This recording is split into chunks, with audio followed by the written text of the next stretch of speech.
Greetings, friends and family. Sanbonani. Welcome to this channel. My name is Mpumelelo. I would like to take this opportunity to thank all the subscribers of this channel.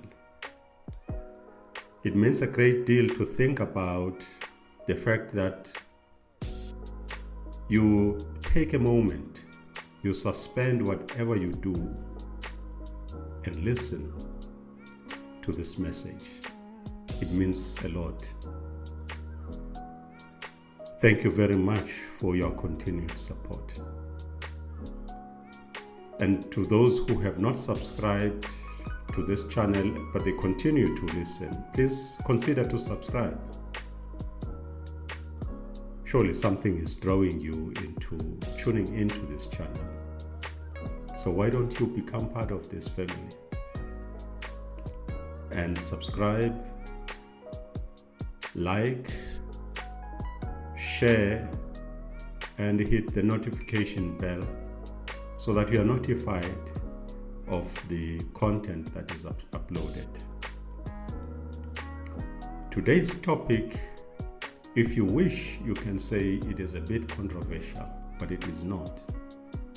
Whenever someone is telling the truth, people say they are controversial. But today's topic is about an untold history and relationship between the Christians or Christianity, the Jews and the Israelites. It is untold.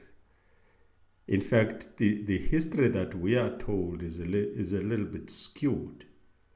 We are told of the Jews who killed Yeshua or Yahusha or Yahawashi. That's the popular story that is often told.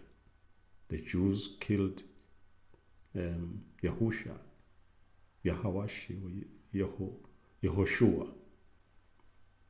If you have not heard of this story, I don't know which planet you live in. It is popular. It has created some serious resentments and hatred between these two communities. The community of the Jews and the Israelites, and the community of Christians. It has created serious resentments over a period of time. Some of us never associated themselves with the Jews or the Israelites because we thought we were Christians. We thought we were Christians. Some of us identified as Gentiles to that matter, because we never thought of ourselves as Christians. So whatever that was said about the Jews and the Israelites, we thought they were not talking about us. We thought they were talking about the white Caucasians who are found in Israel today and, elsewhere in the world. We never associated the Jews and Israelites with ourselves. And so some of us, also had that hidden resentment without knowing that this was planned. This was orchestrated so that we hate ourselves. This deep hatred that we have amongst ourselves was started with Christianity, because it created an impression that the Jews hated Christians and they killed Yeshua, which doesn't make sense if you think about it, because Christians believe that Yeshua or Yahusha or Yahawashi is the Son of the Almighty. But they don't even stop there. They don't only believe that he's the Son of the Almighty. They believe that he himself coexists with the Almighty. He is equal to him. So if you think about that way, How can any human being kill him? Even if you say he came to this earth in the flesh, surely he can't be killed.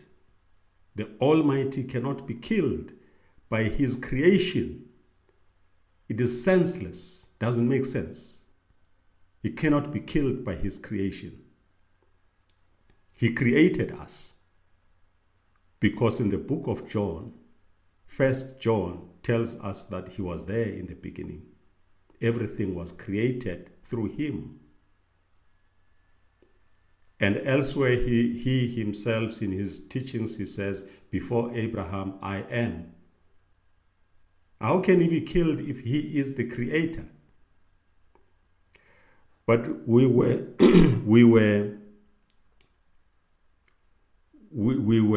programmed to believe and to have faith and not question.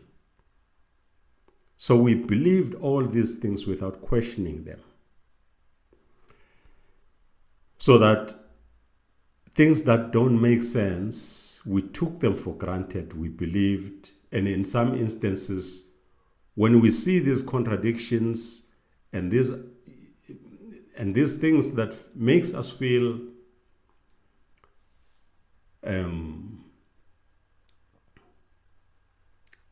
they create anxiety when you read them. You feel this is not right, doesn't make sense. But because at the back of your mind you are programmed to believe, to have faith, and to not question what you do, you pray for discernment. When you should be praying for understanding, you should be praying that the veil that is in your eyes should be cleared so that you see clearly what the intention was in the first place. It is not a mistake that we hate one another today. It was designed. It is not a mistake that some of us stand in the pulpit and say, and pray and say we are Gentiles, we are sinners. We don't realize that we are the children of the book. We are the children of the book. We are the nation that was chosen to lead, to draw other people into the Creator, who is the Almighty and the Father of all nations. We are to spread that word, but that word has been mixed with other religions.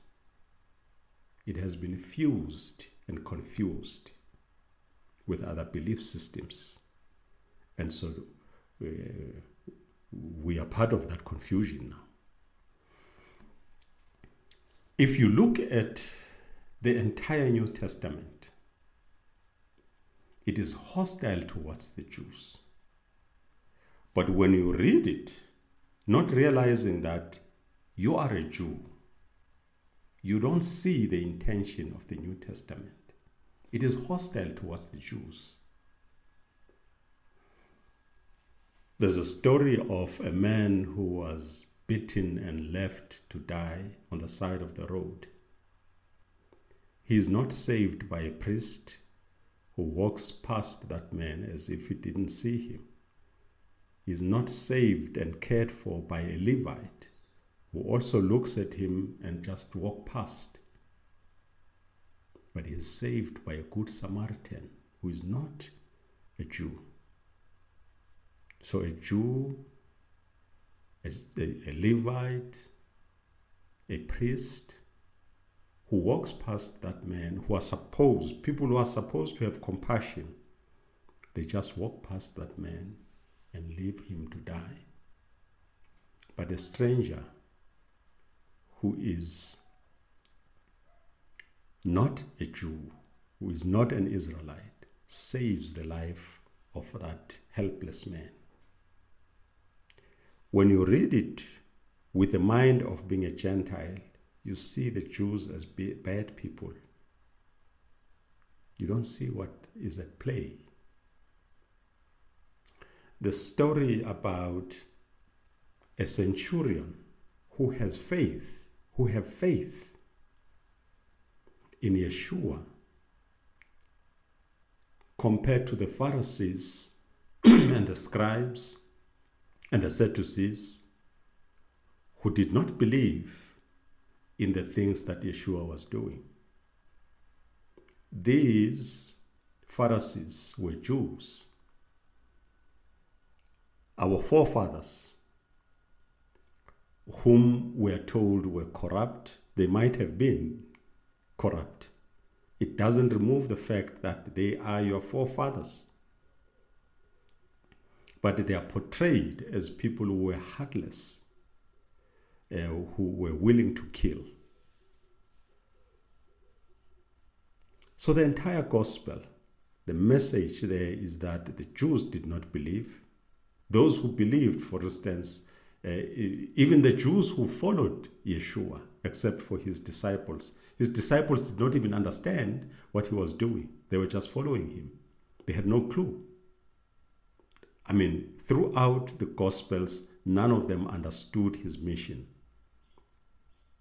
And we know because at the end of his life, he asks them, "Who do you think I am?" And they have no clue. He says, "Who do people say I am? And who do you think I am?" And they don't know. Even the Pharisees did not know that this man, we are made to believe that they did not know that this man is a Messiah. This man is the King of the Jews. This man is the Son of the Almighty, the Son of the Blessed One. They did not know that. It cannot happen in history that someone who is sent by the Almighty lives a secret life and nobody knows what their mission is. All the prophets were known because the Almighty wanted them to make themselves known to the people that they were sent by him. That is why whenever they started their prophecies, they said, "Thus says the Almighty." So that it is known that this is not their idea, but it is the idea or the word of the Almighty. You will never find anything in the New Testament that begins with "Thus says the Almighty." It's not there. It is stories that are told by inconsistent and contradictory stories, for that matter, that we are told. It's stories. So, and they portray the Jews and the Israelites to be evil, to be killers, or people with wicked hearts and wicked minds. The book of the Acts tells us, the whole narrative of the book of the Acts, it's about the Jews pursuing Christians, killing them. Stephen is the first martyr. He's stoned to death for his beliefs. And then other Christians are martyred. We are told that all disciples of Yeshua were martyred. Peter was hanged on the cross upside down. Somebody was chopped off, their heads were chopped off. What we are not told, though, about the history of Christianity is how Christians persecuted the Jews brutally. How the popes authorized crusaders to go and capture Jerusalem. And in their journey, they were murdering. It was a massacre of the Jews and the Muslims. You either converted to Christianity or you were killed. You were murdered. The popes authorized the Inquisitions. The Inquisitions were probing whether or not you believed in Christianity in its. Otherwise, if you believed and you mixed Christianity with the practices of the Jews or practices of Islam, you were murdered, you were killed. And they pursued the Jews out of their neighborhoods, killing them and expelling them. The Spanish Inquisition resulted in many Jews being expelled in Portugal and Spain and in Rome, and they were scattered all over the place. And they were scattered all over the place because it was believed that they killed Yeshua. So they had to convert to Christianity. If they refused to convert to Christianity, they were murdered and expelled, and they were treated badly. One of the reasons why, only if you look at the history of the transatlantic slavery, it is the Jews. If you don't look at it that way, it is the Jews who were taken by Christians from where they had sought refuge to. They were taken here in Africa where they sought refuge. They were taken as slavery abroad, in the Americas, in Haiti, in Jamaica, and so on. Those who were left in Africa, in the sub-Saharan region, they were oppressed, they were colonized, they were murdered, they were Christianized. They were made to forget their identities. If you are Christianized, you must be baptized, you must change your name, you must change your practices and forget who you are. Sadly, this is the dark side of Christianity that people don't want to know about. It is dark, it is wicked, and it was created for the hatred of the Jews. We never looked at it that way. We never looked at and asked ourselves reasons, why are we being pursued this way? The reason is that they knew who we were and we didn't know. The Jews who had sought refuge in West Africa, they knew who they were. They knew that they were Jews. For that matter, the French, the British who were transporting them abroad, they wrote in their journals that these were Jews. Even the missionaries who came to South Africa, in particular, when they observed the behavior and traditions, they noted these things in their journals that these are Jews. So they knew, white people knew who they were oppressing. And because they believed that our forefathers killed their Lord, they wanted us to convert so that we are cleansed of the sins of our forefathers. They wanted us to convert because they believed that by conversion to Christianity, we will then be accepted into the kingdom or into heaven. And if we refused to convert, they preached that we will be sent to hell. If you read the Tanakh, there's no such thing as hell. But hell is created by Christians as a scaremonger to those who refuse to convert to Christianity. So you live by fear, because if you don't convert, there's this scaremonger which is called hell. You will go to hell if you don't convert. So the whole thing is a setup. It is aimed at deviating us from our beliefs, which in any case we can't practice because we are in exile, we are in captivity. Our laws cannot be fully practiced where we are because we're in captivity. And so they brought in the substitute. But the substitute makes us to believe that our laws can no longer be practiced. They are invalid, and that's why they are bold to say they are old. When they are not old, the word of the Almighty cannot be old. It endures forever. And so I would like us to think about these things very carefully. And I think I just summarized, I ran through without going deep into them. Because of time constraints, of course. But this is the reason why we were made to convert. It is believed that we are wicked as Jews. The white people, the Caucasians know who we are. They have written, the Pope knows. Martin Luther knew.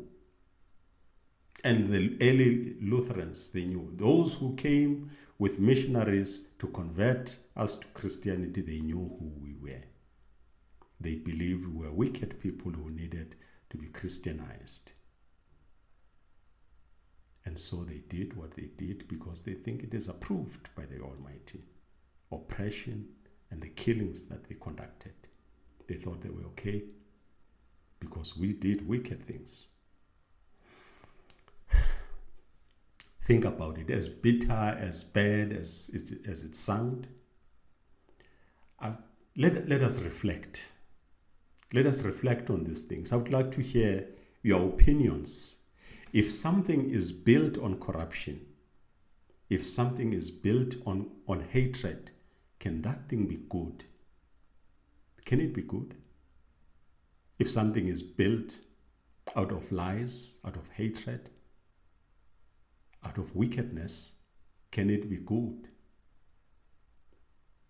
Think about it. Let me hear what your opinions are. I really value your input. Sometimes I will not say things that that impresses people, that are good. Sometimes I will have to say things that are uncomfortable, that people don't want to hear. And this is where you see people unsubscribing. I don't mind that, because if you are afraid of the truth, you will obviously run away and go to places where you feel comfortable. But if you face the truth head on, read the Spanish Inquisitions, read how Christianity was established, read the Council of Nicaea, read the Council of Laodicea, read the Council of, I forget the other ones. But read all these things. When you read the New Testament, read it side by side. Take Matthew, take Mark, take Luke. Whatever story is mentioned, compare them. Look at the contradictions. Look at the possibilities that this thing could not have happened. Read it with an open mind. Read it with understanding. Don't just take things for granted. Can a wicked man bring good? Because all these missionaries, all these slave masters were wicked. They were evil, but they brought with them Christianity. How come? The same people, don't they want to go to heaven? If they threaten us, if they say that we must forgive, but they are not forgiving. They say that we must turn the cheek. If they slap us on one side of the cheek, we must give them the other side. Whereas our Torah teaches us that an eye for an eye. So they say the Torah is old. They did it for themselves so that we don't pay revenge, or we don't execute justice on them when we're free. We forgive them, and this is exactly what we've done. We've forgiven them. But they have not forgiven. They have become more ruthless and more evil. Think about it. This is all that I have for you today. Thank you very much. Ngiyabonga. Asante sana.